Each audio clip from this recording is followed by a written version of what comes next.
This is Hunt Nebraska, the official podcast for insight into Nebraska's hunting and shooting sports community.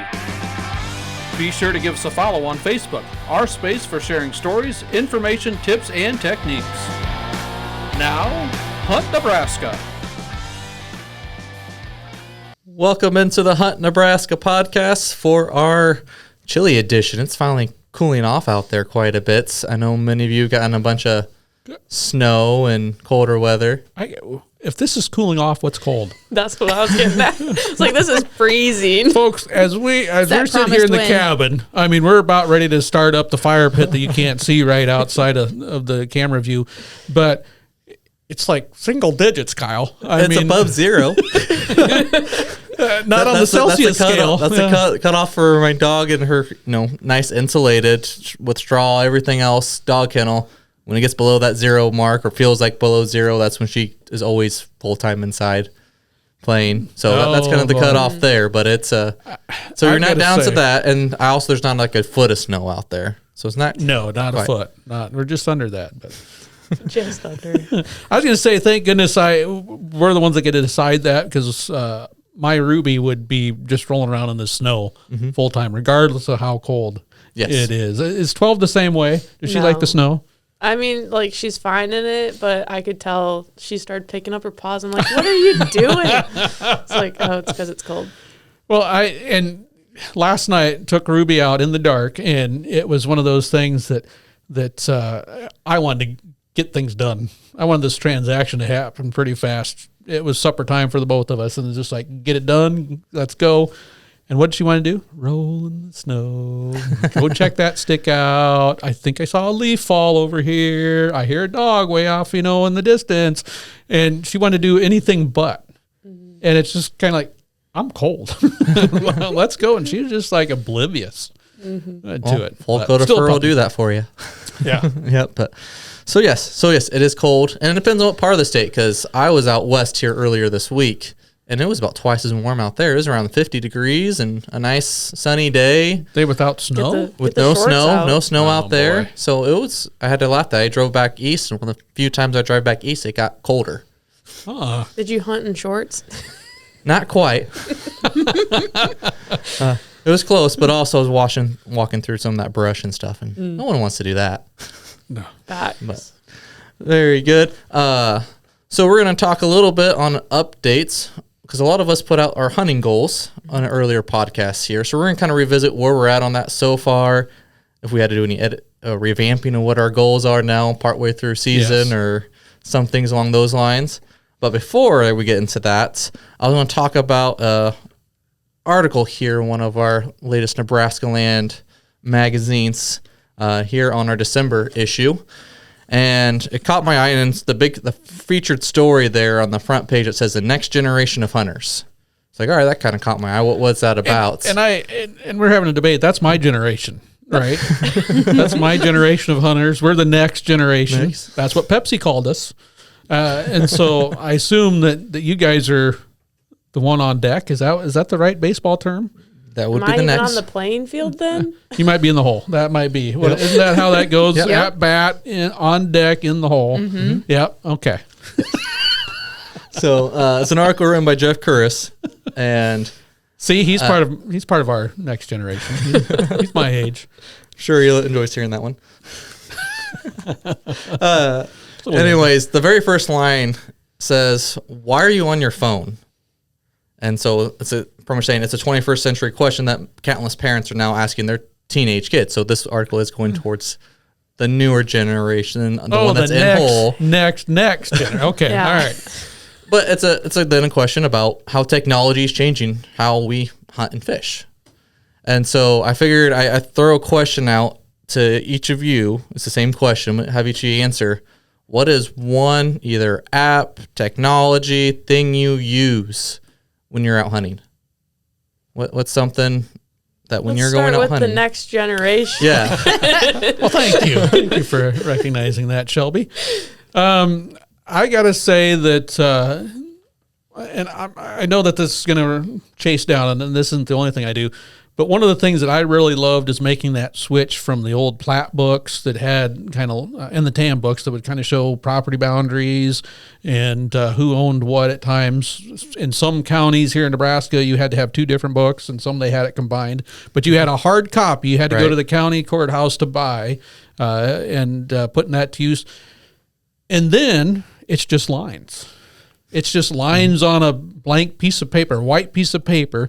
And one of the things that I loved is being able to get on even our own website and being able to overlay with satellite imagery. Because sometimes you could see who owned what and what things were, but you couldn't quite match up. Do they own that tree line where I might want to do some archery hunting? Do they own that grassy field? What am I looking at?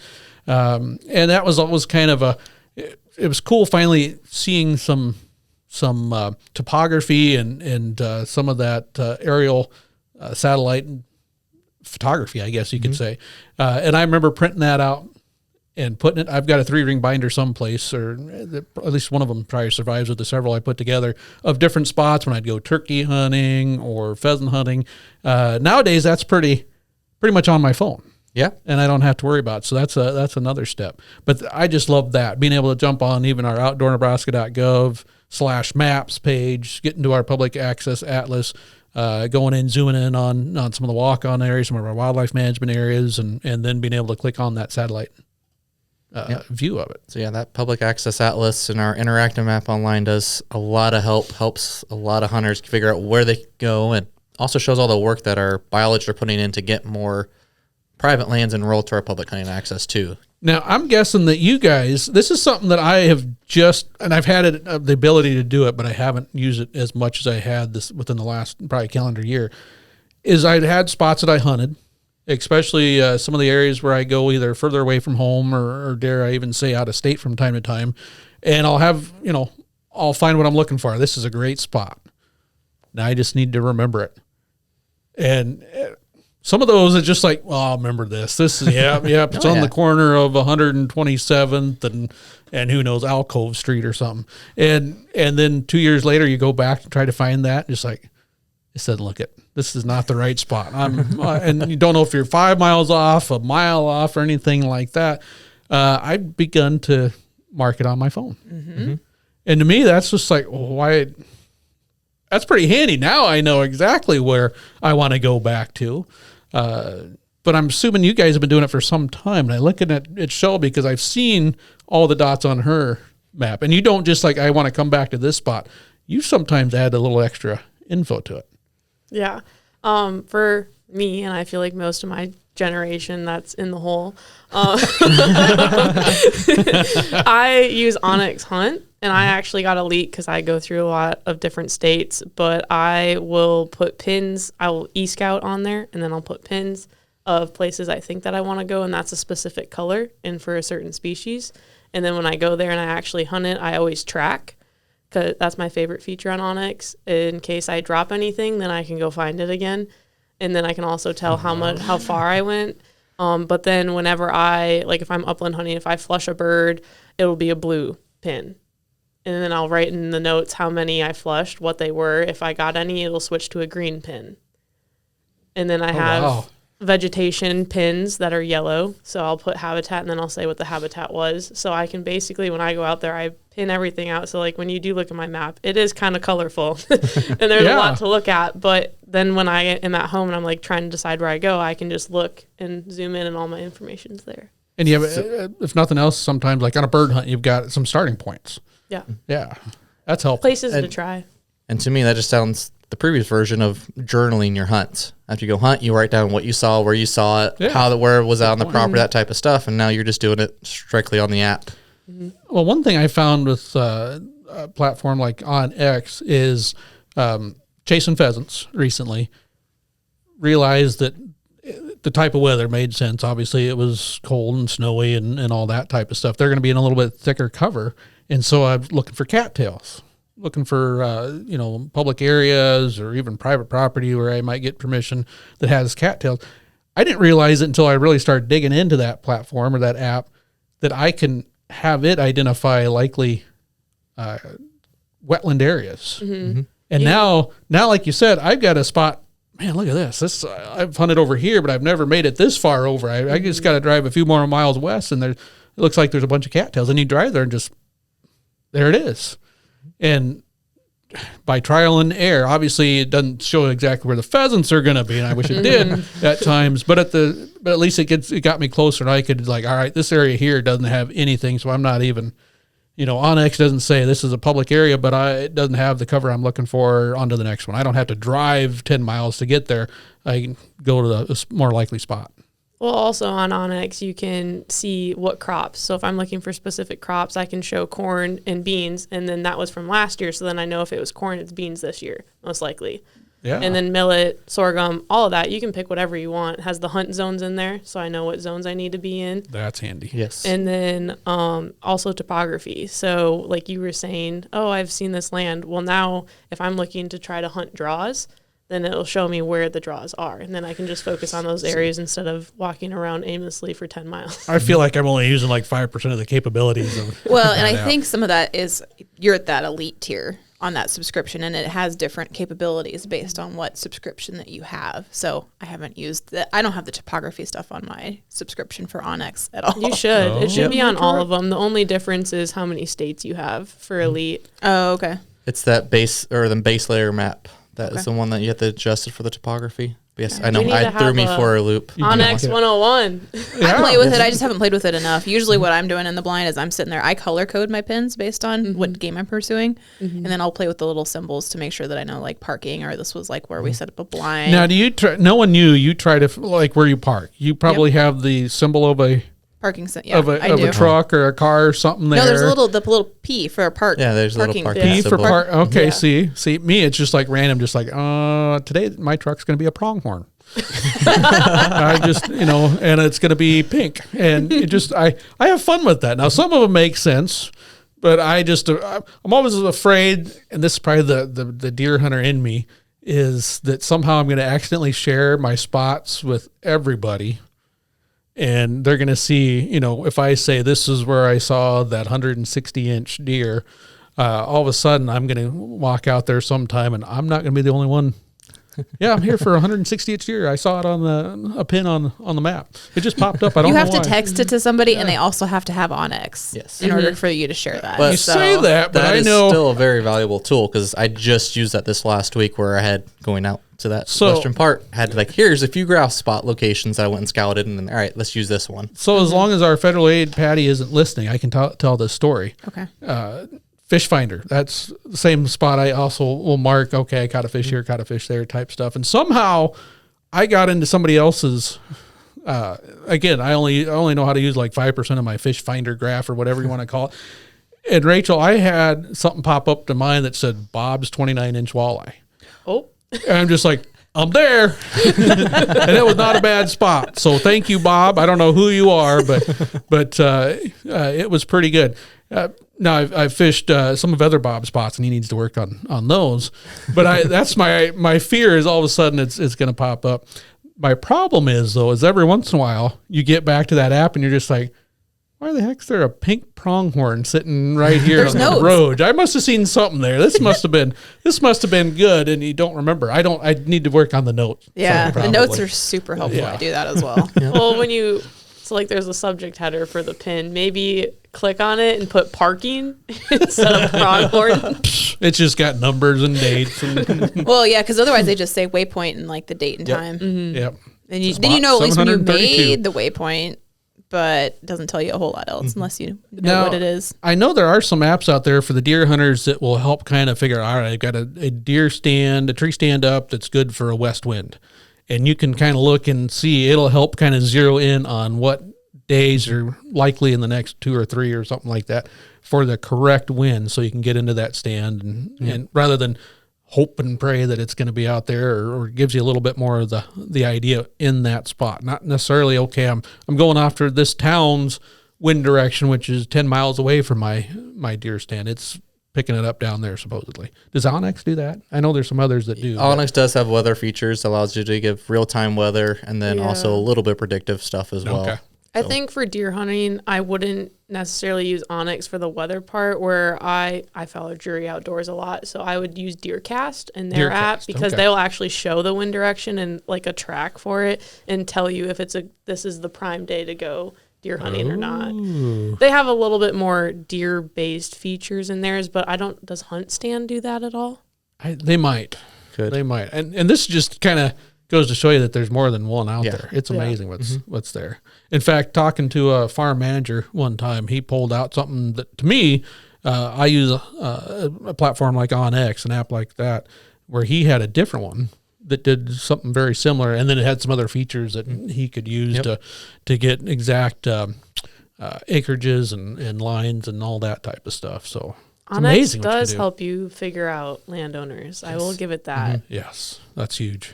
Yep. You can. Do you have anything additional you want to mention for technology stuff? Technology, yeah, and it's another app, right? Of course. So, Merlin for sitting when you're outside and identifying bird calls. I've been playing with that a lot lately. That one's really fun because you don't always see the birds that are all around you in your blind, so you can't see what they look like. But if you can identify them by their call, which is what Merlin does, it's really neat. That's pretty cool. Yep, and it's a lot of fun there too to track, because then you kind of usually get a little updates if certain birds are being seen in an area that aren't typically there. You kind of usually get an update on it or know to keep an eye out for it. So, I enjoy using Merlin, especially when you're sometimes just killing time in the stand waiting for that critter to come out for you to get. A couple other ones that were highlighted in the article was online forums. I'm sure we've all seen all the different groups on there. It's more for the fishing side, where they might report where they're catching fish or fish are biting over at Harlan. Might, yep. So if you believe them, if you believe what they're saying. I was going to say, keep in mind when those forums go quiet, you better be fishing. I'll put it that way. It's kind of, they can't take the pictures before they have the fish, and they usually don't upload anything till they get back home anyway, and making sure no one's in their spot. But at the same token, there are some helpful ones out there. But there's also just like following trends and what's kind of going on, or what other hunters are seeing, for like big game seasons, that type of stuff. Well, and with waterfowl, that can be helpful, because that is one here, being one of the states. Yeah, we've got some nesting that goes on in the sand hills. We've got some birds around some of our larger towns and cities that will winter here when it gets cold enough. But at the same token, a lot of waterfowl hunting, especially ducks, is migrators. And so being there, not only are they kind of seeing, what the weather's like and stuff up north, and a lot of the duck hunters I know kind of also watch the states and areas and have contacts up north to see what they're seeing, that hopefully will come down through here. But it is kind of nice when you start seeing other folks to have success. Yes. It's a good... It's a good indicator that, hey, something happening out there. Yeah, that's usually when I'll start seeing a few posts there, and then I start paying more attention. Like, oh, look, I'll keep a closer eye to the skies here on my drive. And like, oh, yep, there you can see the waterfowl moving in. And there are some apps, maybe it's with Ducks Unlimited, that has some migration capabilities. The one thing I know you'll oftentimes see on some of the bigger social media, you'll see, this radar picked up all this bird migration. As a duck hunter, you look at that like, oh man, look at all those ducks. But then you realize they're not just watching webbed feet birds. They're watching a lot of things that migrate through. And then the other one would be trail cameras. Trail cameras. Those are getting used more and more, and then they're getting more sophisticated as we go, with now cell cameras being used and going out and hunting with them. I know my brother was upset because we hunted the weekend, but then we had to go back to our day jobs and work during the week, and then he get a picture about the stand that he sat in Sunday night, and he didn't see anything. But then 2 nights later, at the same time that he would have been in the stand, a nice big buck come walking right by his stand on the cell camera. You got the alert of it. So there's a positive, negative to it. You get to know everything out there, but then reminds you, I need to be out there more hunting myself. Yeah, and those are kind of fun. Have you guys used any? Yeah. Only a little bit. You have cell cams? I don't have a cell cam, and my trail camera enters kind of ebbs and flows depending on my mood and how many I have out and how many I forgot that I left out. But one of the things, and I was telling you guys earlier, I'm not a lucky deer hunter by any means. And sometimes it's not just the cell cameras that show you that. But I had one spot that I sat all day long because I was excited. The wind was right and things were happening. Didn't see a darn thing. Had a trail camera nearby that had a card, pulled it out, and went home to see what was on it. And it had been there for several weeks, maybe 2 or 3 months. And you can see the deer running away from that area as I'm walking in. Oh, no. And I can see, and I don't know where they were bedding at that time or whatever, or in the field. But it's just kind of like, it looked like, wait a sec, that's the day I was sitting there. There's more deer walking. And it's just like, oh, there I am walking in. And just like, yeah, scared them all away. And they never came back that day. And it was just it was a learning experience. You got to think about your egress and ingress, egress, however you say that, getting in, getting out without spooking everything away. But probably changed my fortune on that hunt. But they are one of those things that it's kind of fun seeing what's out there when you're not. It can be kind of aggravating when you're not there, and it's seeing some great stuff. I know it's helped me zero in on some of my stands where it's like, okay, getting a lot of activity here early in the season that just disappears when I want to hunt it. So I got to go in there and hunt early. And that was one of my, I think we get into later, one of my thoughts is I wanted to get out archery hunting on the first weekend of deer season because I had that stand ready to go. But also some of the others that there's nothing on this, nothing. And then all of a sudden October and boom, there's deer on it. So I know that spot is one I shouldn't be in the early season. But it's also one of those things that once you get one camera out there, it's like, that's not enough. No. How many cameras do you have out there? We run 5. 5. Do you wish you had more? No. No? See, I always wish one more. It's got to, No. what's behind the camera? I want to know what's behind the camera. Well, I guess we have 5 on our property, 1 on our uncle's, and all the pictures come in and it's like delete. There are some funny ones though. I do like the funny photos that come in, or like something like we've had bobcats, fisher. Yeah. The funny one though that I'll never forget is we have a water hole in the bottom of our ravine, and there was 3 raccoons that looked like they were on a spa day, literally on their backs in the water hole, just like chilling there. And I was like, guess who showed up? A couple days later, Fisher showed up. Never saw any raccoons again. Fisher. Oh, nice. Yeah, so. You still have that photo? I do. Yeah, maybe we could, post some of our favorite trail cam photos on the Facebook page. Yeah, that'd be good. That one's funny. That would be good. Now, talking about that, have you guys seen the recent raccoon that broke into the liquor store? No. Yes. I don't remember what state that was in. I have no idea, but I thought that was hilarious. But poor raccoon passed out. Oh, he availed himself of the product? He made a raccoon mess on his way in, but he passed out, and it's so iconic. Is that the right word? Because he passed out between the toilet and the trash can, and he just laid flat on his belly. Do you remember what state that was? I don't remember. I just know I saw that and had the same reaction. I'm like, that raccoon's iconic. Oh, I mean, yeah, it's like, oh. Did it survive? Rough. Or is it like toast? I assume okay. I assume it recovered. Did they take its blood alcohol content? I'm not sure it could drive anywhere. This too, please. And it's one of those things that you do see that every once in a while. We'll probably see it here in Nebraska somewhere with our cedar waxwings. They eat a lot of berries, and at times those berries go through that fermentation process where they won't usually pass out, but they might get a little tipsy. Might feel it a bit. Yeah. Now, that raccoon did not know its limit by any means. Imagine being a CEO and getting a call like, hey, we have a drunk raccoon in the store. Can you come get it? And just like, okay, how am I going to handle it? Yeah. How growly is this raccoon going to be when I come to get it? Here's the cheeseburger. We're good. He's probably hungry when he wakes up. Like, think about it. We'll see if he reoffends. That's what I see if it's a problem raccoon or not. Oh boy. What are we talking about? Trail camera? Yes. I was already saying, is there an AA meeting for raccoons But now? I do like the idea. It would be fun to see some of our favorite trail cameras, and if you guys have some, also, because it's funny seeing the interactions of critters that don't realize they're on camera. Other times it seems like they know and they pose. Have you seen that? I where like they the deer that it's just like nose up and they're like right in the camera. Right in the and it's just camera. their What is eyes.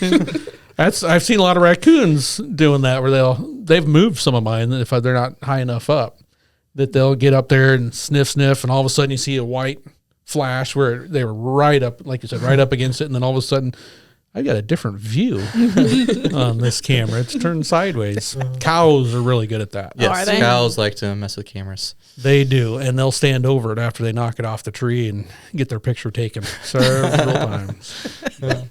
All right. So there's a bunch of technology out there. A lot of hunters are taking advantage of it. Whether it's Onyx, bird apps, what's all going on, weather apps, cell cameras. I mean, we've thought of, there's probably something out there. And if not, then someone's going to start making something for it here soon, probably. So it's a great tool to use.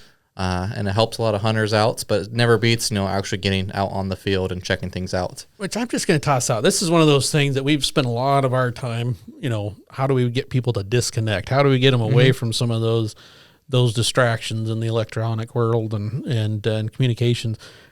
But they are handy. I mean, they can, if you get caught out in some spot you're not used to, having where you marked your vehicle or your trail back, huge. If all of a sudden you realize, I'm out here, it got darker than I thought, or I was fortunate and harvested a deer, now it's dark, I didn't bring the right flashlights, or my battery dies, now you got at least something to follow. I mean, there are some definite uses of it. Absolutely. But there's that whole like reliance thing on it too, where you got to take care of that cell phone. Make sure you have enough battery if you're going to get back, because if you're going way past your limits of capabilities to navigate back and you are relying on that phone and it dies, well, then what are you going to do then?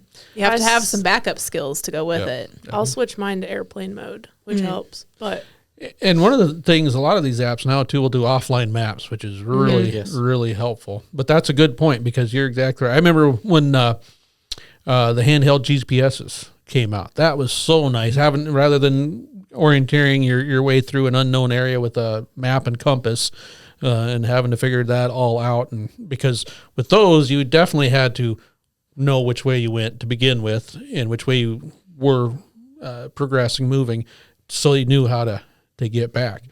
And those handhelds, you could kind of follow your breadcrumb trail.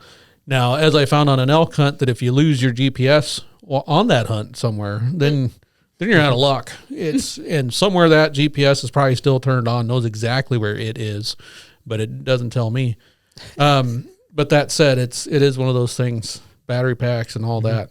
Yep. Once it goes dark, it's.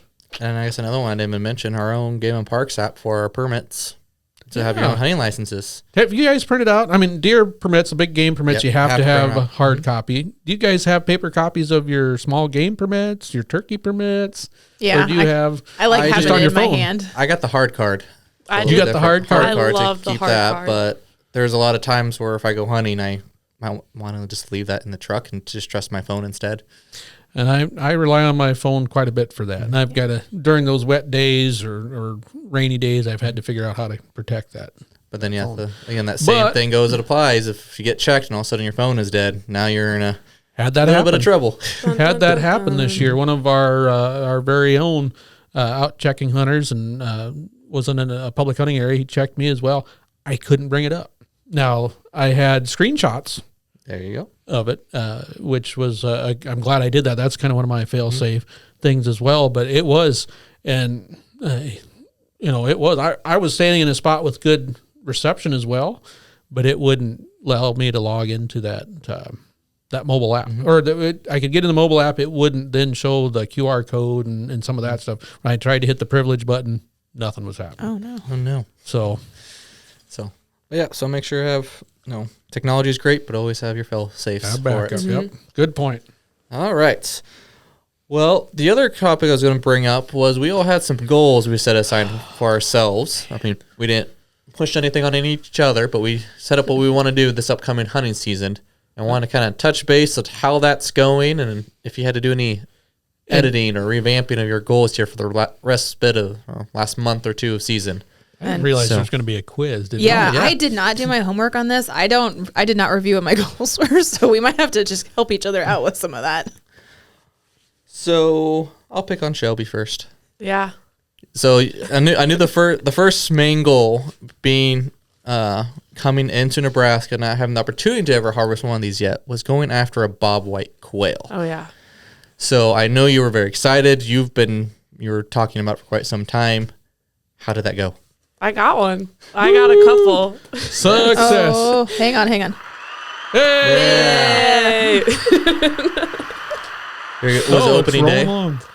No, I was at the Nebraska football game on opening day, which seemed very Nebraskan. That is a valid excuse. I Yeah. would give that. You still probably could have gone morning or evening, but yeah, No, it's a long day. In the middle of the day, yeah. that was a long day. So. No, I got it in the beginning of November is where I purposely tried to target them. Nice. And I was actually pheasant hunting, got a pheasant, and then all of a sudden I heard them call, and I was like, and we're going there. I chased that covey around for 2 hours. And then I finally got one, and then it was popcorn, and I was like, oh my gosh. And I was like, just go get the one that you got down. Like, focus on that one first. But yeah, no, it was a female, but she was really pretty, and she was an adult. And then I went out again and went to when in doubt, go to the back spots, but ended up getting 2 more and another covey that I didn't expect to be out there. And those were both young males. Awesome. Nice. Now, you actually, even before season, were kind of finding some quail in different spots. You were doing Me a or little ahead of time. 12 was finding You the guys quail are part of a for me. team, so. Yeah, we were finding quail, big coveys, usually 20s. I mean, most of the coveys I've run into in season have been 10 to 14. So they're pretty good coveys out there. And when you get into them, the best part about quail is I feel as though they're the best species to second flush on. Because they spread out, and then once you find them, now it's like popcorn, not the whole covey.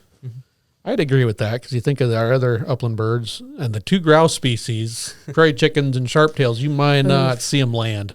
No. Sometimes they just like, we're headed to Kansas. And off they go. But Yeah, so got my bobwhite, got my pheasant, and my other goal is to get the upland slam, and all I have left is the grouse. and you got plans for that, I've been told. Hopefully. Hopefully. Yeah. I'm supposed to go to South Dakota, but I might throw that out the window to get these grouse. Oh, there you go. I'm really down and determined to try to get them. And then my other goal for 12 was to get her on waterfowl, and we did that. So I've hit all my goals. Oh, I didn't know you got her out on waterfowl yet. That's cool. Yep, we did it. I took her to South Dakota, and she was an absolute natural. I mean, we dropped a couple birds, 100, 150 yards, like they just dropped in the corn, and I didn't even tell her. She just went and she found them. I would never find those birds without her. She was really good at it. My dad has requested her a few times already. Oh, there you go. Sure. Now, she's 6 years old? Yeah, she'll turn 7 in February. And had she done much waterfowl hunting prior to that Never. trip? Or just, And I didn't get to train her at all. It was, we're going to see what your natural ability is, and she would have rocked a natural ability test. there you go. That's awesome. And so, yeah, working to getting that, both you and 12's Upland Slam. Yeah. So, very good. Hershey, you were mentioning some stuff with certain early archery season, and then maybe even something with your dog, Ruby. Oh, good. I'm So- batting 500, Kyle. All right, what do you got? Batting 500. I did not make it out because I wanted to start archery early to get to that spot. In fact, I had great plans, folks, to get out during that opening weekend, and then it rained. I think it was just miserable. I don't remember. It was September I believe 1. you could still hunt in the rain. September 1. No, I'm that type. I'm that type of sweet. But yeah. I didn't. Be honest with you, I failed miserably on that one because I didn't go archery hunting at all. Can I say that? Just between us four. Just between us. Just Yeah. between Don't us tell four. anybody else. Yeah. Don't tell anyone Nobody else. will know. And it had to do a little bit more with the second goal, and that's getting our pup, who is now She was born in last December, so she's closing in on that 1 year of age, but not quite there yet. And wanting to get her out and starting her in the uplands to help burn some of that energy, and to get her, it takes birds to make a bird dog, and so that I've succeeded on. I mean, she's still a puppy and still got a ways to go, but got her fortunately on a good number of birds, and she's starting to click a little bit more. It's always fun to finally see that light bulb, go on completely. And of all the things that she needs to work on, I find it ironic that it's the retrieve, because she has, as you guys know, no problem picking things up and carrying them around, and she's got her stick pile out here and all that.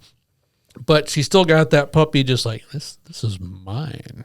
And it sometimes it manifests in I'm going to parade it around and walk around. And more often than not, though, it's just like, okay, I got the bird and I'm going to sit here.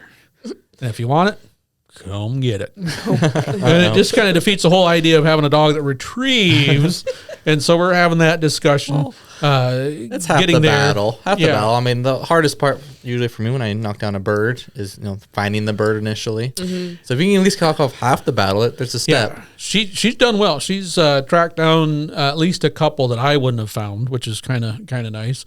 Early on, it was kind of interesting. Anytime that we'd knock down a bird, it was usually a group of 2 or 3 for whatever reason. We couldn't get that single where she'd flush it or see it flush, see it knocked down and run over there until later on. But she's enjoyed that. She's picked it up quite a bit. But I also didn't realize how excited my wife would be to see Ruby working on that. So it's kind of helped. She's helped encourage me taking her out to do that. And some of the time that we've traveled around and done a little bit more pheasant hunting here in Nebraska and beyond, we kind of did that during the prime archery time when I'd be out there hunting. So that kind of cut into it. So my deer side of things, I'm relying on my muzzleloader. I'm going to change that. Can I change that? Yeah. To I plan to get out for muzzleloader season. Which is going on right now. The time is ticking down on it as we speak. My problem is my wife might want to go muzzleloading, and there's some other things happening, waterfowl's happening. More the merrier. That will get Ruby out. She has not been on a waterfowl hunt yet. Been working with her little field blind that she has. But it's been good, and she's had really good success finding birds. Now, sometimes they're not roosters. It's mainly been pheasants. We haven't run into any quail at all. Really? No. She's got one grouse. She's seen a few others fly that she hasn't flushed. When we were north of the border, we ran into a lot of grouse up there, none of them within range. But she got to see that. So that part with the dog, great. Good. She's kind of mad that she hasn't been able to go for a week or so now. But dogs are usually the first to let you know if they need to go hunting. Yeah, well, and I just got, Leslie yesterday told me you need to take her pheasant hunting, which seems like something just, all right, and not something I'm going to argue with. Just like when your significant other says you need to go hunting, the appropriate answer is yes, honey. Yes. If I have to, yeah, exactly, I will, and so we'll get her back out there, but. So it'll be fun. Good. It'll be fun. We'll see how she does the next several weeks, months, as we kind of shift from maybe upland birds to more waterfowl. Yeah, so you two have hunted more than me in Nebraska. Do you think you could find a quail without a dog? Yes. Like after you shoot it? After I shoot. Yeah, no, the covey flushes, you shoot one. If you didn't have a dog, do you think you could go? I have in the past. So I have tougher. done it. Okay, I was it's tougher. It seems so impossible. And but then you really have to train myself. I shoot the one, I focus on the one, and I don't worry about the other 8 that are flying around me. And I got to say, this year, it seems like some of the habitat I've been in for pheasants in Nebraska, thick. I mean, just almost scary thick. Yeah. And so it is a challenge in some of that tall grass where I've accidentally bumped into quail out of their, what I would say, their normal spots that I'd find them in that stuff. The one time another way to say this, what I didn't realize is how tough some of the grouse, prairie chickens, and sharpies can be to find after you knock them on the ground. They usually don't move too far. No. Some of them will, but most of them will stay put. I didn't realize how well camouflaged Oh yeah. they can be, even up in some of the sand hills where just like there's not much cover here. How can they hide? And sometimes, they're just right there. But I think part of that too is you get a good bird dog, and I don't do as good a job of marking it down as I should. You just kind of realize they got it. But there have been times I've been very thankful to have a dog, because I come up over on a sand dune or something where I've knocked one down and just like, I know I killed it. I know I got it. And you're looking around, there's nothing there. And the dog runs over, grabs it, and picks it up, just like, okay. I don't know where it came from. Well, that goes into mine. But that's a good point. Little bit here was mine was to start getting my kids involved in hunting. Yes, the oldest one's 5. Yeah. 2 How'd that go? newborn, and so I'm big passion about upland hunting. I want to take my son with me through a field, at least one field, to let him see it. We've been talking about it. We have a book called Pheasants and Quail at home, so we look at the different type of quail and then look at pheasants and talk about them. So he was all excited to go, and so we got him all decked out in his orange and his earmuffs and warm gear to go out hunting. But again, as you mentioned, this stuff was pretty thick this year for the cover. It is. And so I was hunting canyon draws, and so it was pretty much like, all right, we'll set up here on the picked cornfield edge where you'll be at, but then right next to it's a CRP field. And so like, all right, we'll walk this edge together. And then I had my brother hunting the one pretty much the other side of the field, and then I had my dog Kona running back and forth, kind of between us, actually working the grass. And sure enough, Kona went on point, and so I'm like, all right, stay here, because I know you can't really walk through the stuff. Like, don't move, just stay here and watch. There's going to be a bird flying up here in just a second as I go walk in to go flush the bird off a point. So I get in there, and bird worked great, flew up, not easy. Well, for me, I'm thankful I hit it. I shouldn't say any shot's easy for me. But I hit it, knocked it down, and my very first instinct thing was, all right, is my son all right? Is he doing okay? No, he's been around me shooting before, but still it's different. So I saw it pretty much cup and roll over. I'm like, all right, good. Looked at my son, and he really wanted to come in at that point. So I'm like, all right, come on with me. And then I realized at a certain point, I'm like, I had no idea where that bird landed. Paid no attention to it at all. And then sure enough, here comes Kona bringing me the bird. I'm like, I have that. I'm like, what? That could have been a problem. I had to rely on having my dog here to retrieve stuff. And I did have my brother who saw where it landed too, so it would have probably been fine. But again, we're talking 4 foot tall CRP grass. Mm-hmm. So, and luckily, like I said, I'm pretty sure I knocked it. I mean, it was down when I shot it. But so he saw me see show pheasant, and he. So I asked him what he thought about it. I asked him, did you see the bird? He goes, yeah, I saw the bird. He saw me shoot it. Yep. Saw it fly down. Then he saw Kona bring it back. And so then we started walking again, went back out to the outside edge. And he goes, Dad, I want to go with you to the grass next time. Like, but it's tough walking. I got to go fast. He goes, but I want to see the bird on the ground. Oh. I love, like, buddy, I would love to see the bird on the ground myself. That just doesn't always seem to happen. But then I laugh because we're walking up, and again, dog went on points, and right when she went on point, some quail flew up, and just a little ways up, and then one landed on a dead tree, small dead tree, just up in front of us. It landed? It landed up in the tree. And so I told my son, he said, you see that? See the bird right there on the branch? Yep. All right. Sounds good.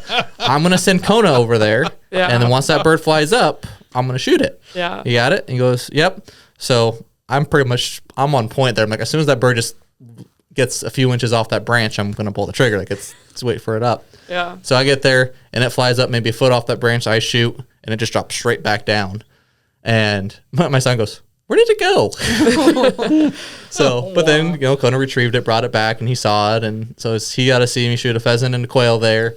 And then, after walking for about a half mile, and then after that, he really wanted to walk to the tall grass because that's where the birds were at. So he was kind of grass that's a foot taller than him. He was a little tired by the end of that hunt, that he wanted a snack, and then he wanted to spend some time with Nana. So I'm like, that's fine. You experienced your hunt. You had some fun, and your dad and uncle are going to go keep hunting. Yeah. That's awesome. So he got to see that, and then my daughter got to go out with me to a stand for, I think we lasted about a half hour, 45 minutes for deer hunting before I dropped her back off and went back out for the actual evening hunt. So but she at least went out, and she wanted to see what was going on and be part of it. But then it was cool. Like, yep, Dad's deer hunting. I'm going to go play with Nana.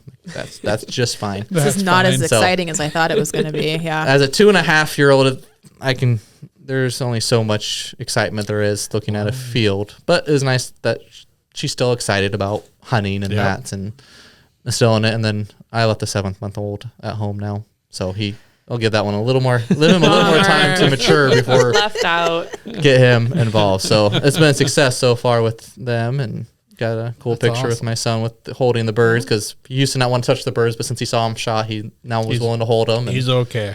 Getting through it, so we're making good strides in that. Wow, that's impressive. But and then I don't know if I mentioned on the podcast, but I was really kind of hopeful this year to actually go and get my upland slam. I haven't got that yet, and I'm 0 for 2 on grouse hunting this year. 2 trips and no birds. Sounds like it's been pretty challenging year for the grouse. I don't want to hear that. I think it's just a matter of being in it can be done. Yeah, it can be done. It has been done. Well, one is a user error on not getting the bird I should have got, and the other one was I put in a bunch of miles and didn't see any feathers. So, of the 3 of us upland bird hunting, you've gone upland bird hunting. Yeah? I have gone once, so I'm 0 for 1 on that. You're 0. Well, okay. actually, no. Hang on. I went by myself for prairie grouse, Yes. and then I went with Shelby. Which you saw prairie grouse on that. Yeah, I did. Yep, saw 6 of them. 3 of them on foot. Anyhow, we went looking for pheasant and quail, and so. In my prime spot, that experience was. That's I right. don't know. That's It's only one time, so I'm not going to say that I'm Shelby's bad luck charm, but that was not a great trip. That's No, right. it wasn't a great trip. You had some interference, if I remember. Yes, there was a Yeah. little interference, but we did see a pheasant. It was A just little? a hen.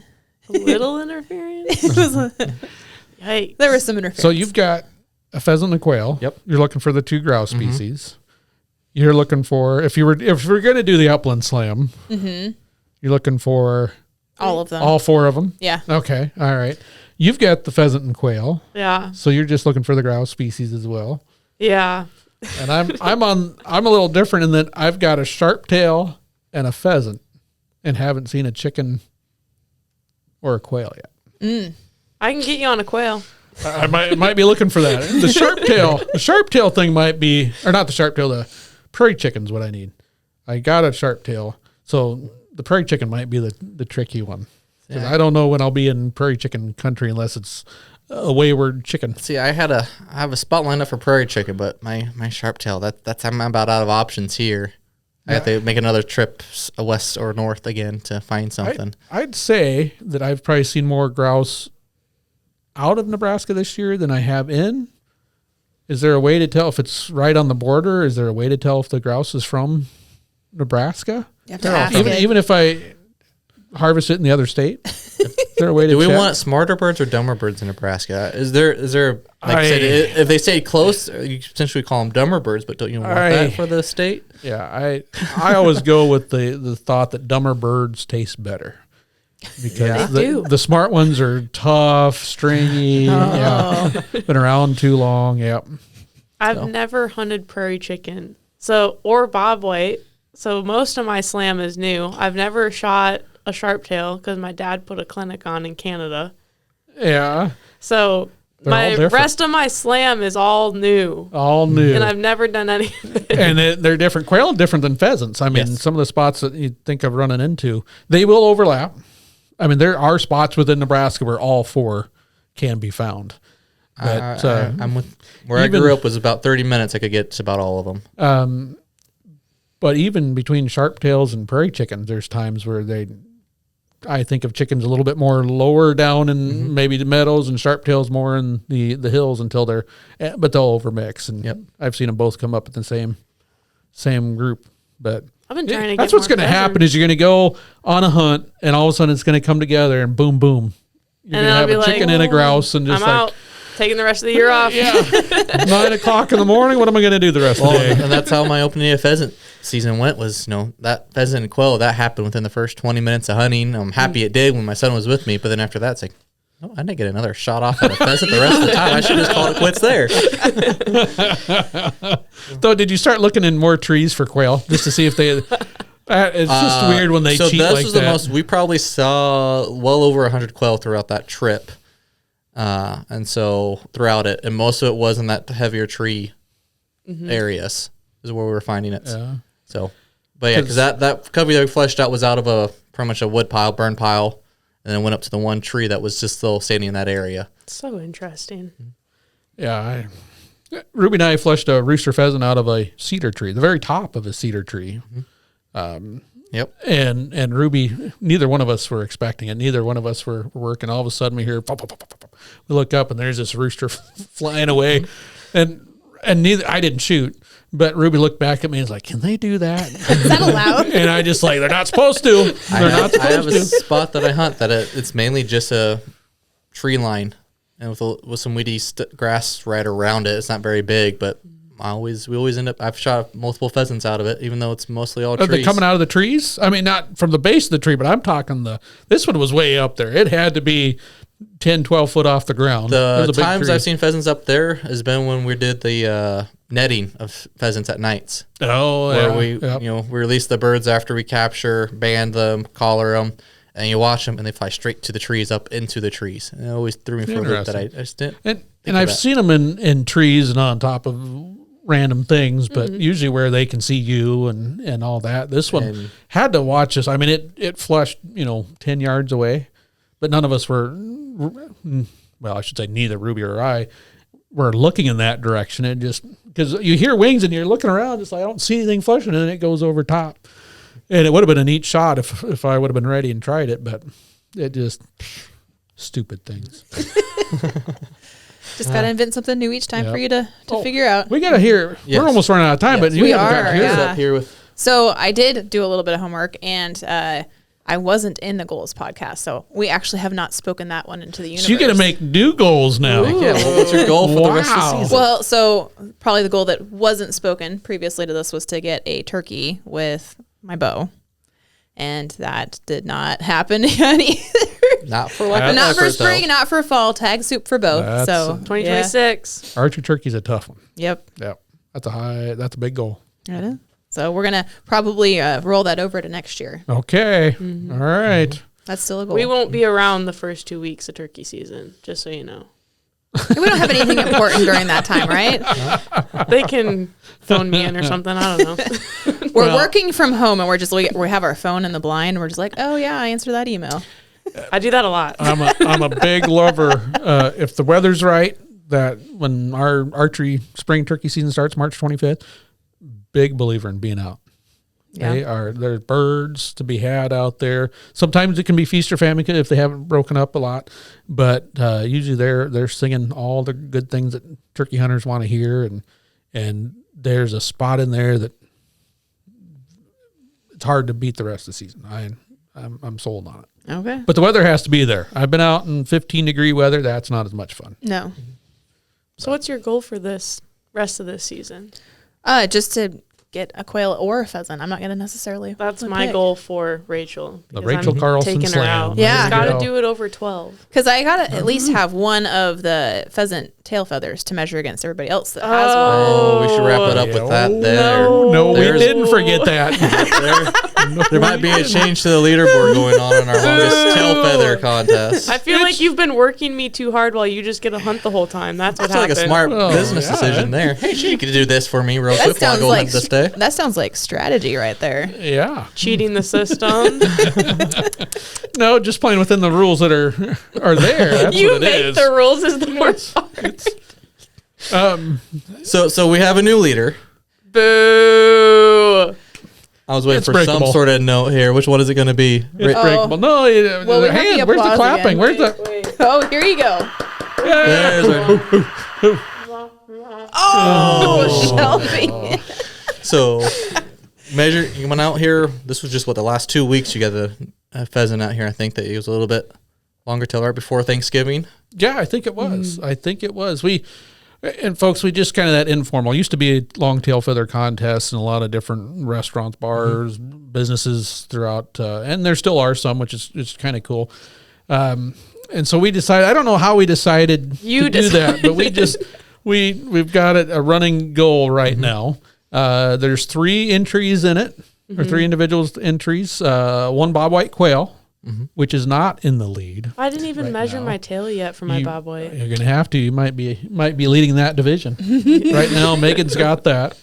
And for pretty much the entire season till right before Thanksgiving, Shelby was in the lead. Yeah. I was. How many birds did it take you to take over the lead? So it was 18, right, that you were at? I was at 18 and 3/4 or 18 and a half or 18 and 3/8, and you're at 18 and 7/8. yeah. Oh, that's yeah. cool. So- Not even an inch longer. That's the worst. and that number won't stand up because definitely as we get into December and even January, those tails get longer. It's a genetic thing, though. Yep. It really is interesting seeing some of the what I would call older birds, not super 100% reliable, the spurs, but kind of. Looking at some of those, you can do the old beak bend too to see if they're hatched this year or earlier, which kind of gets a little tougher towards the end of the season to do as well. But that said, there's going to be some longer tail feathers yet. And we're keeping it Nebraska only birds, and they have to be wild birds. Yes. Yep. So it's all in there. And what do you think the end number is going to be? What do you think? What's going to win it? We're going to get over If you're 20? gonna- Oh, 100% someone's I going to get think over so. 20. 22? Mine didn't even have the tip on it. Remember, See, it's and, wore off. that's just part of it. That Yeah, just I know. That's wears what I was off. like, you know what? That just wears off. That So- 5/8 is what wore. I think we're gonna end around 22. I was thinking 22 and a half, right in there. Yep. It wouldn't shock me if we ended up around 24, but it just 28. depends on Whoa. what's going on. Yeah. There are Rachel's some gonna big get ones. the 28 on the one. That's how it works. And it'll be a bird that you like, you shoot it, and I'll shoot it. You'll be like, dang it. I was I'll be right like, there. Shouldn't have showed her that Can I spot. get like an honorary Assist. She gets an assist on An it. assist. Yeah. Now, that said, the other thing is it's kind of like deer hunters. There are some deer hunters that accidentally look at the antlers one last time before they shoot. Ooh, yeah. And that's not a good thing. I have seen people look at the tail feathers of a pheasant, No. and then all of a sudden no. the shot goes and the bird keeps flying one way and the tail feathers go the other way. So I don't know if you can find the tail feathers, that would still count, right? I have had some pheasants that came back with no tail feathers. Yeah. And for a dog, I my think. first bird. Yeah, I was going to say, you've got an entry in this too. We completely forgot about who's in third place on the pheasant That's side. right. I am in third place. Yeah. Yes. Now that said, I We'll see how didn't many. measure my shortest tail feather either, because there was some that had itty bitty little tail feathers. Yeah. But that said, it's just kind of one for fun, but it'll be a bigger number. But they're also, if the bird's got a little life to it left, that tail on a pheasant's just too tempting for that dog to try to grab when it's trying to got that moment to reach out, and they come out pretty quick. All right. Well, so if you are listening through all this and you want to post your own tail feathers that you've gotten from this season from the pheasant you got or quail, then you go ahead, post those below. Let us know. See how you compete with everybody in the hunting cabin to see if you could beat our marks for this year. So I know right now I think most people have a chance to beat mine, but we'll see how the rest. There's My reasons I'm goal going is to keep beat on trying to get out. Hershey's tomorrow. 18 7/8. There you That's go. the number. That's the number You to can beat. shoot for 19. I don't think you get much under 19. And So no, you couldn't with that measuring. But yeah, so that, or if you want to give an update on how your hunting goals are going this year, just let us know in the comments below. Let us know your tail feather length. And then if there's any topics you ever want us to hear us talk about here in the hunting cabin, reach out to us. We always love new ideas, new topics to cover. We always look for how we can relate better to what you, the listener, want us to talk about. Otherwise, anything else from anybody else before I cut it? and trail camera pictures, you can post. Yeah, that. we'd love to camera see photos. those too. Pose. I'm Yeah. gonna go we look at gotta do a that. post. My afternoon is planned. I got to go look through my trail camera pictures. Darn. That Don't sounds, contact that sounds Hershey. rough. Yeah, my door will be closed. Door will be closed, phone forwarded to Shelby. So Well, not sure if it'll get answered, but we shall try. all right. Thank you for listening. Hopefully your hunting season are going well, and we'll see you outdoors. Hunt Nebraska, brought to you by your Nebraska Game and Parks Commission.